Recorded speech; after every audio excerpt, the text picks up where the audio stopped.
अयोध्या में योगी ने उतारा ऐसा उम्मीदवार, पीडीए का नाम मिट जाएगा। अवधेश पासी की हालत खराब, ईंट का जवाब पत्थर से तैयार। मिल्कीपुर सीट पे फंस गया पेच, श्री राम के अपमान का बदला लेंगे पासी। पहले धर्म से चुनाव जीत कर दिखाया, अब पीडीए को जाति में बुरी तरह फंसाया। नया कीर्तिमान लिख सकते हैं योगी। मिल्कीपुर का रण जीतने के लिए समाजवादी पार्टी ने जहां अवधेश पासी के बेटे अजीत को चुनावी मैदान में उतारा, तो वहीं बीजेपी ने भी एक ऐसा तुरुप का इक्का चल दिया जिसे देख के समाजवादियों के होश उड़ चुके। लोकसभा चुनाव के बाद हवा में उड़ रहे अखिलेश यादव को जमीन पे लाने के लिए योगी ने ऐसा चक्रव्यूह रचा है जिसमें सपा का फंसना लगभग तय है।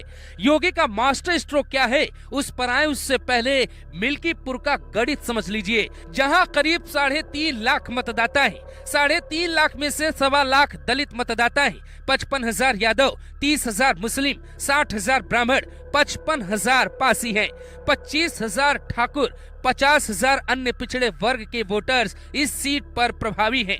इसका मतलब ये है कि दलित और अन्य वर्गों का समर्थन हासिल करने वाली पार्टी को यहाँ जीत मिल सकती है। शायद यही वजह है कि योगी ने एक ऐसे प्रत्याशी को मैदान में उतारा है जो टारगेट वोटर्स को अपनी तरफ घुमा सकता है। उम्मीदवार का नाम है चंद्रभान पासवान, पर यहाँ सवाल ये है कि चंद्रभान पासवान ही क्यों? इस सीट पर बीजेपी की तरफ से पूर्व विधायक बाबा गोरखनाथ ने भी दावेदारी की थी। गोरखनाथ के अलावा भी करीब आधा दर्जन नेता दौड़ में शामिल थे। ऐसे में प्रतिष्ठा का सवाल बनी इस सीट पे योगी ने एक ऐसे चेहरे को क्यों मौका दिया, ये देखते हुए कि 2022 में समाजवादी पार्टी के अवधेश प्रसाद ने यहां से चुनाव जीता था। पहला तो जातिगत फैक्टर ही है। मिल्कीपुर में चंद्रभान का बड़ा टास्क पासी वोटर को एकजुट करने का ही होने वाला है, क्योंकि वो खुद भी इसी समुदाय से आते हैं। लेकिन ये इतना आसान नहीं होगा, क्योंकि पासी समाज से ही आने वाले अजीत प्रसाद उनके सामने है। यानी यहाँ मुकाबला पासी बनाम पासी होने जा रहा है। लेकिन यहाँ चंद्रभान का पलड़ा भारी कैसे है, अब जरा ये समझिए।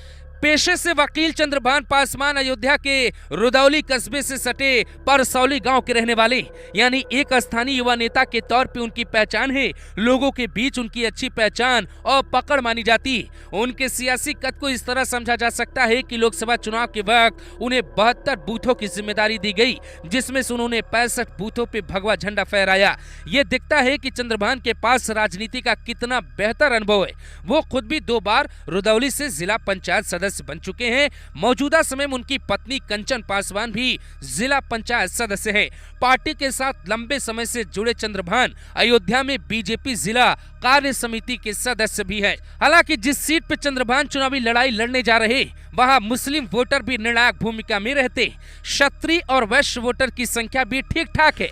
कोरी, कहार, निषाद, पाल और मौर्य बिरादरी के वोटर भी काफी अहम है। यही वजह है कि अखिलेश अपने पीडीए वाले फॉर्मूले को यहां लागू करने पे लगे हुए। दूसरी तरफ बीजेपी ने क्षेत्रीय दलित चेहरे को उतारकर नए समीकरण खड़े करने की रणनीति अपनाई। यहां मुकाबला बेहद दिलचस्प इसलिए भी है क्योंकि कांग्रेस और बसपा ने चुनाव नहीं लड़ने का फैसला किया है। लिहाजा इस हाई प्रोफाइल सीट पे सीधी टक्कर समाजवादी पार्टी और बीजेपी के बीच मानी जा रही। पर हार जीत से परे सीएम योगी आदित्यनाथ के लिए सीट प्रतिष्ठा का सवाल बन गई।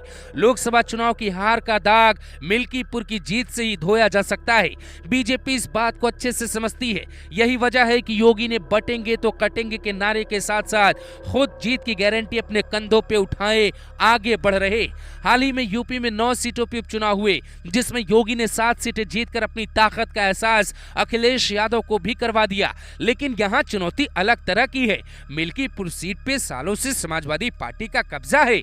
एक तरफ से ये सीट सपा का गढ़ कही जा सकती है। साल 1991 से अब तक बीजेपी यहां सिर्फ 2 बार ही चुनाव जीत पाई है, जबकि 6 बार सपा और 2 बार बसपा ने जीत का परचम लहराया। पर इस बार क्या होने जा रहा है?